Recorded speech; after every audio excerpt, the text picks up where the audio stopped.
Hello and welcome to a new episode of Around the World in 7 Days. My name is Neel and I am here with the stories behind the most important international news events of the week. First of all, we will discuss the Russia and Ukraine war and the sanctions which have been imposed upon Russia by several powerful countries of the world. In our second story, we will try to understand the implications of and challenges posed by Pakistan's Prime Minister Imran Khan's visit to Russia.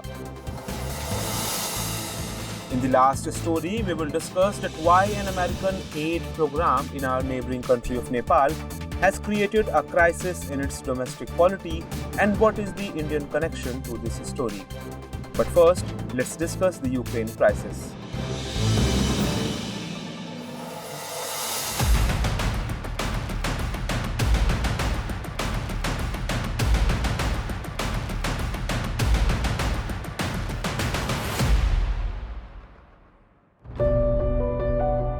We have been updating you on the ongoing Russia-Ukraine crisis for the past few days.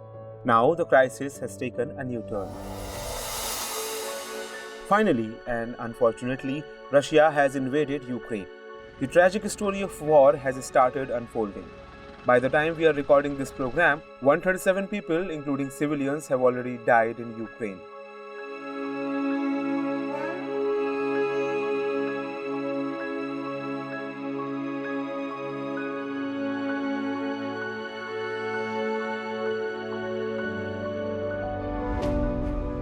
Russia has bombarded several military bases and airports in Ukraine, while Ukraine has claimed that it has shot down 6 Russian fighter jets.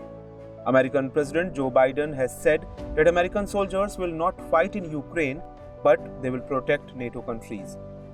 NATO soldiers have taken positions in several countries of Eastern Europe like Latvia, Estonia, Lithuania, Poland, and Romania. The US, European Union, Britain and several other countries have announced sanctions on Russia. We will talk about these sanctions later in the program, but first let's look at how Russia took several steps which ultimately culminated in attack on Ukraine. Actually, earlier Russia stated repeatedly that it will not attack Ukraine. Besides, Russia also kept on assuring that it will withdraw its troops from the Ukrainian borders. But then suddenly Putin gave recognition to the separatists and rebel-held regions in eastern Ukraine. Russia has recognized the independence of self-proclaimed Donetsk People's Republic and Luhansk People's Republic in eastern Ukraine. By doing so, Russia has surprised the whole world. Putin is stating that the Russian troops are being sent to both these regions as peacekeepers, but US declared Russia's act as the beginning of an attack on Ukraine. Now the question arises that how America came to believe that Russia will indeed attack Ukraine. Actually, Donetsk and Luhansk are regions of Russia-backed rebel groups. These rebel groups are at war with Ukraine since 2014. For understanding the conflict of these two regions, you will have to revisit history of the past decade. In an episode of our program, we had informed you about the background of Russia's annexation of Ukraine's Crimean Peninsula. The link to that video is given in the description below. When the world was facing an economic recession in 2008, then the value of Ukraine's currency also came down. In such a situation, Ukraine needed the European Union's financial aid. Ukraine was not a member of European Union, and for receiving the European Union's aid, Ukraine was required to become a member of the European Union. But the then president of Ukraine, Viktor Yanukovych, took an astonishing decision in 2013. He backtracked on the decision of becoming a member of European Union. Thousands of people started protesting against the government's decision.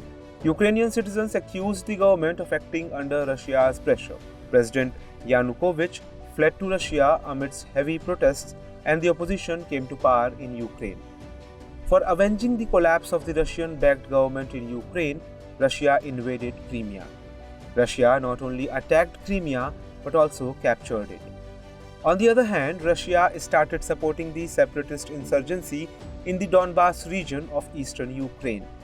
At that time, pro-Russian armed groups captured some regions of eastern Ukraine near the Russian border.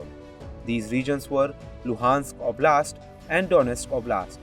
Oblast regions have the same importance for Ukraine as India has for its states. It means that oblast regions are the states of Ukraine.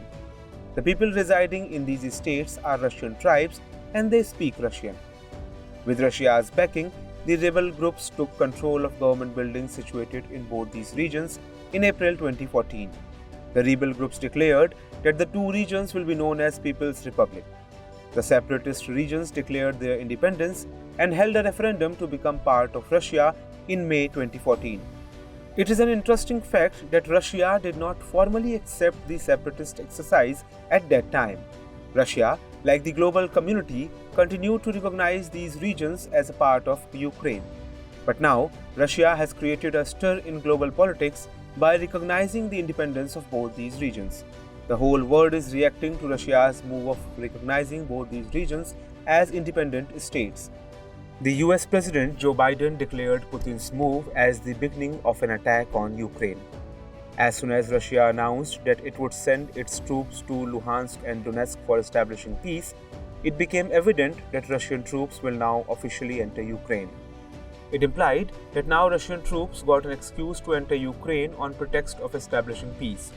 In such a situation, America and other Western countries feared that insurgent forces in Luhansk and Donetsk, which were acting at Putin's behest, may falsely attack their own citizens, and the insurgent forces might put the blame of the attacks on the Ukrainian army, and it might escalate the ongoing Russia-Ukraine crisis. And this is what happened too.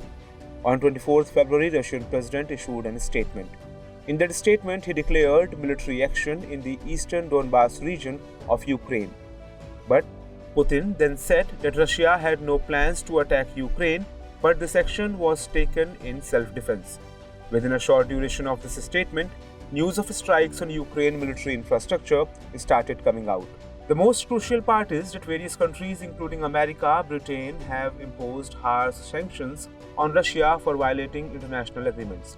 We will discuss about the sanctions imposed on Russia in later part of today's story. First, let us know about the agreements which have been violated. When Russia invaded Crimea in 2014, then the Ukrainian troops retreated and Crimea was captured by Russia. Subsequently, the Ukrainian government, the rebel groups, and the Organization for Security and Cooperation in Europe signed an agreement in September 2014 in Minsk, the capital of Belarus. Under the agreement, a ceasefire was to be implemented in the rebel regions, that is Luhansk and Donetsk. However, the agreement broke down very soon when the war started once again in this region of eastern Ukraine. The Ukrainian army was badly defeated in this war also. Another peace agreement was signed in 2015 in Minsk under the mediation of France and Germany. The agreement was signed by Ukraine, Russia, and the rebel groups. But at present, the global community is of the view that Russia has violated international agreement by sending its troops to Luhansk and Donetsk. Now, let us try to understand the sanctions which have been imposed on Russia after a new turn in the Russia-Ukraine crisis.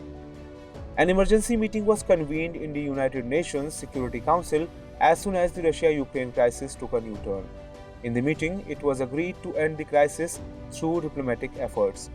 While China supported Russia, India too did not oppose Putin's new move. Countries of G7, representing world's 7 largest economies, have agreed that they will limit Russia's capacity to conduct business in dollars, euro, pound, and yen. European Union has said that it will freeze Russian assets and will limit Russian reach in European financial markets. The US President Joe Biden has imposed sanctions on 2 Russian financial institutions, that is on the VEB and the Russian Military Bank. Biden also stated that some parts of the Russian economy are being removed from the international financial system, and sanctions have also been called on Russia's prominent personalities and their families. On the other hand, Britain has imposed sanctions on 5 Russian banks and 3 billionaires. Under the sanctions, Britain has freezed the UK assets of sanctioned billionaires, and their travel to Britain has also been banned. Besides, Rosia, IS Bank, General Bank, Promosuaz Bank, and Black Sea Bank have been banned. The US and Britain is willing to impose more sanctions on Russia. Germany also has halted the Nord Stream 2 gas pipeline. It is the same pipeline through which Russia was supposed to supply gas to Germany. The cost of pipeline was said to be around $11 billion. Therefore, it is being considered as a big setback for Russia. In the end, as for now, it remains to be seen that whether these ongoing talks at the global level can end the Russia-Ukraine crisis or whether the crisis will take a new turn once again.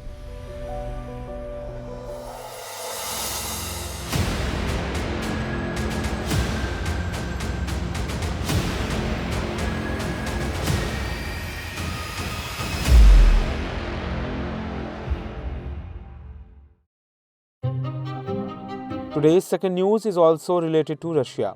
Pakistan Prime Minister Imran Khan was on a 2-day visit to Russia last week.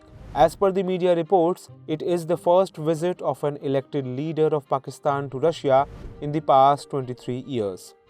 However, Imran Khan has visited Russia at a time when Ukraine is under invasion. Hence, many questions are being raised regarding the timing of the visit. At a moment when Russian President Vladimir Putin is fully focusing on Ukraine, the question arises that what Imran Khan will be able to achieve in Russia in such a situation. It is also being questioned that at a time when Ukraine crisis is being discussed all over the world, will the media's attention be drawn towards Imran Khan's intention behind Russia's visit? At a time when Russia has invaded Ukraine and the world seems to be divided into two camps, Imran Khan's Russia visit clearly proves that he is becoming a part of anti-West camp, which also includes America. But the crucial thing from India's point of view is that what will be the effect of Pakistan's increasing closeness with Russia on India?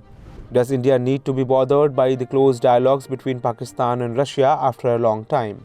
It is a well-known fact that Russia is a decades-old friend of India. Therefore, India's arch-rival Pakistan is trying to create a rift between Russia-India relations. Besides, after the trip of Moscow, Beijing and Islamabad can increase India's challenges even more. However, the situation between India and Russia might appear quite normal as Putin had visited India for a few hours in December 2021. Putin's visit during COVID pandemic was described as unprecedented. The visit also brought a sense of warmness in the relations between the two countries. During the visit, both the countries also held 2+2 talks between their defense and foreign ministers. International affairs experts described it as quite positive from India's point of view. Therefore, it is being said that Imran Khan's Russia visit will not be able to create a rift in India-Russia relations. One of the major reasons behind this is that bilateral relations between India and Russia have traditionally been more related to mutual transactions than strategic ties. The military and economic partnership between India and Russia is a milestone in itself. Since India is the largest market of the world, therefore not only Russia but also other countries of the world desire to keep their relations friendly with India. For example, India's defense deals with Russia are much higher than China. Hence, Russia does not want to disturb its relations with India despite having good relations with China. Since Russia is getting economic benefits from India, therefore Russia wants to maintain relations with India. For these reasons, it is believed that Russia will continue to sign defense deals with India so that transactions between the two countries remain intact. India's bilateral trade with Russia stood at around $8 billion in 2020-21, and it is being planned to increase the bilateral trade between the two countries to $30 billion by 2025. In addition, Russia has already assured India that it will not improve relations with Pakistan at the cost of India. Russia will definitely improve its relations with both India and Pakistan, but it will not sign such an agreement with Pakistan which may affect its relations with India. The second reason for Russia's commitment towards India is their historical relations. Both the countries are cooperating continuously in the defense sector since 1964. As per an estimate, defense trade of about $300 billion has been carried out between the two countries so far. In the defense trade, India has purchased military items like airplanes, fighter aircrafts, transport aircrafts, tanks and helicopters, etc. from Russia. It means that Russia is one of the most trusted partners of India. Hence, it is quite unlikely that Pakistan will be able to create a rift in Russia-India friendship. However, Putin's love for Pakistan can also trouble India. Putin's love for Pakistan is not one-sided. Pakistan is also eager for Russia, and for this reason, Imran Khan did not bother about the timing of his Russia visit. However, relations between Russia and Pakistan have been historically bad. During the Cold War, India had adopted the path of non-alignment instead of choosing a particular camp. Pakistan had chosen the US-led camp. Relations between Russia and Pakistan have also been bad regarding Afghanistan. But if Pakistan and Russia are coming closer now, then what are its likely implications? If we see the whole issue from Russia's point of view, then Russia is pretending to be closer to Pakistan to put pressure on India somewhere. A big reason behind this is that the increasing closeness between India and America in recent times has discomforted Russia. While India is a decades-old close friend of Russia, Russia also considers India as the biggest market for its weapons. In such a situation, Russia would like India not to come closer to America. Another factor which discomforts Russia is that India has joined the Quad group along with the US, Japan and Australia, and it considers India's move as unethical. Russia also considers that later on the Quad can prove to be a threat to it in the Indo-Pacific region. The whole world may be considering that Quad has been formed against China, but Russia worries that Quad's control might go into the hands of America. In such a situation, Russia is considering India as a part of the camp which is against it. Hence, speculations are rife that a new channel aimed at geostrategic closeness between Russia, China, Pakistan will be opened in response to the Quad, and it will pose challenges to the India-aligned group. Apart from Russia, China, Pakistan, Afghanistan and Iran can also be included in the channel. If it happens, so then these circumstances would lead to many serious complications. These are all the circumstances which have aroused Russia's love for Pakistan. But it will be interesting to watch how successful India will be in finding the solution to this challenge in a diplomatic manner.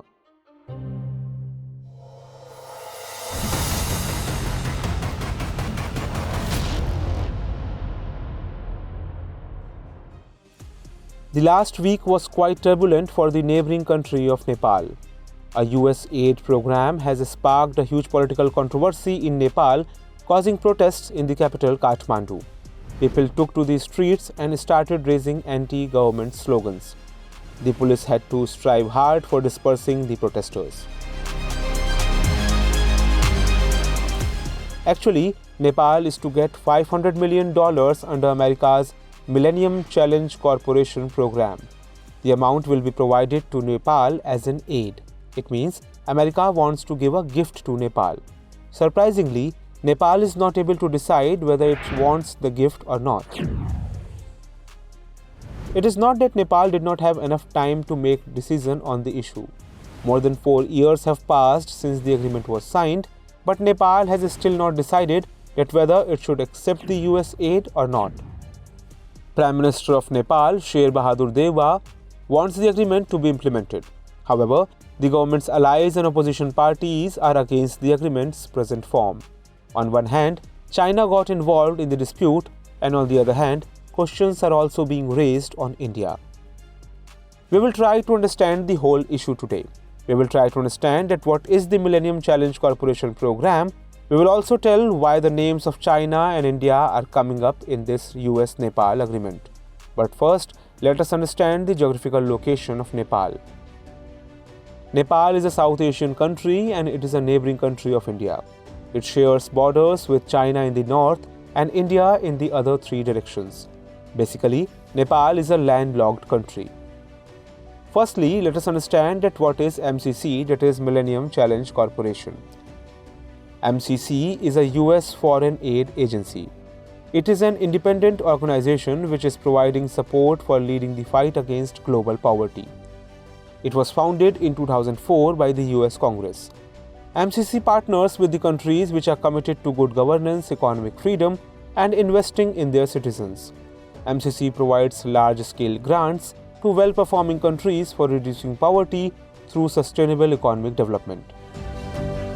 The present matter is related to September 2017, when the then government of Nepal and the Millennium Challenge Corporation of America signed an agreement of $500 million. Even at the time of signing the agreement, Sher Bahadur Deuba was the Prime Minister of Nepal. The agreement was named Millennium Challenge Corporation, Nepal. It was decided that MCC will provide $500 million to Nepal, and Nepal will spend the amount on developing infrastructure-related projects. Under the agreement, infrastructure-related projects connecting India and Nepal are also included. In the agreement, constructing ultra-high voltage transmission lines of electricity in Nepal is also mentioned. The electricity transmission line will be laid from Botwal, Nepal to Gorakhpur. Nepal will be able to sell electricity to India through this line. Besides, some road projects are also to be developed under the agreement. So now let's answer how Nepal will be benefited from the agreement. At present, Nepal is among the least developed countries of the world, but it aspires to become a middle-income country by 2030. To achieve the goal of becoming a middle-income country, it desperately requires massive international investments, both in the form of grants and loans. The grant being offered by MCC is one of such grants. Under the grant, a large-scale investment will be made in Nepal, and it will help Nepal in creating more employment opportunities and increasing per capita income. On the other hand, if Nepal walks out of the deal, then it is likely that Nepal's power producers will suffer a massive loss of 142 billion rupees annually. Besides, employment opportunities will also become less in Nepal. Now you will ask that when the agreement is so crucial for Nepal, then why Nepal is not implementing it? Actually, the Parliament's approval is necessary for implementing the agreement. However, serious differences have emerged in the ruling coalition itself. The Communist and Socialist parties involved in the PM Deuba-led government are opposing the Parliament's approval of the agreement's present form. They are arguing that various provisions have been laid down in the agreement and the provisions are against the Nepal's national interest. Besides, the sovereignty of Nepal is being put in danger with these provisions. Some political parties are of the view that the agreement is offered for curbing China's dominance in Nepal. It is being said that America can use Nepal for countering China in the Indo-Pacific region. Since there is a geopolitical war between China and the US desires to reduce China's dominance in Nepal. It implies that a matter of economic cooperation has been linked to geopolitics, and it is not right for the citizens of Nepal. Nepali political parties are stating that Nepal does not want to go against any country. Nepal wants to maintain good relations with every country of the world. Therefore, the agreement will be approved only after carrying out some amendments in it. On the other hand, the US government has warned that if Nepal does not complete the agreement process by 28 February 2022, then it can reconsider its bilateral relations with Nepal. Now the question remains that whether the economic cooperation is really related to the Indo-Pacific region. In the whole issue, it is being widely publicized that the US wants to drag Nepal into the war that China is fighting in the Indo-Pacific region. It means that America wants Nepal's assistance. Now you must know two things at this juncture. Firstly, we have already informed you that Nepal is a landlocked country, that is, Nepal does not touch the sea coast in any direction. It is clear that Nepal is not located in the Indo-Pacific region. Secondly, if Nepal does not touch the sea coast, then obviously it will not have a navy. The question then arises that why the US wants Nepal's support. There are some political parties in Nepal that are considered close to China. Due to these reasons, Nepal's relations with India have also deteriorated in the past few years. The parties supporting China do not want America's dominance to increase in Nepal. Hence, it is being propagated that America can build its army base in Nepal under the guise of a financial aid, and America will use the base located in Nepal against China. Let us know another aspect of the issue. Nepal is a part of Belt and Road Initiative. On the other hand, America, India, Japan and Australia have formed the Quad grouping for countering China in the Indo-Pacific region. Nepal considers the Quad and the Belt and Road Initiative as antagonistic to each other. In such a situation, Nepal fears that if it inadvertently becomes a supporter of Quad, then its agreements with China may be severed. For this reason, Nepal is unable to take a clear decision on the agreement. The issue got even more complicated when India's name got involved in the agreement. We have already informed you that the power transmission line will run from Butwal in Nepal to Gorakhpur. Hence, at the time of agreement, America has put a condition to take India into confidence. Now the opponents of agreement are saying that when the agreement is going to be signed between Nepal and America, then why India is being involved in the agreement? They are suggesting that India should not be involved in the agreement. The opponents of the agreement are also saying that taking India into confidence means that Nepal will become a supporter of the Quad, which includes India, and it is not in the interest of Nepal free foreign policy. However, in the end, it will be interesting to see whether the US cooperation program falls into the political trap, or Nepal reaps benefits from the agreement. Now let us look at the 3 questions based on today's bulletin. 1. What is the meaning of Russia's recognition of separatist regions of Ukraine? How will this affect Russia-Ukraine crisis? Describe. 2. Is the growing closeness between Russia and Pakistan a matter of concern for India? Evaluate in context of India-Russia bilateral relations. 3. What are the reasons behind the opposition to US economic cooperation to Nepal? Is America planning to reduce China's dominance in Nepal? Evaluate. So that was all for this bulletin of Around the World in 7 days. We will see you next week with new stories that continue to shape the world around us. Stay tuned.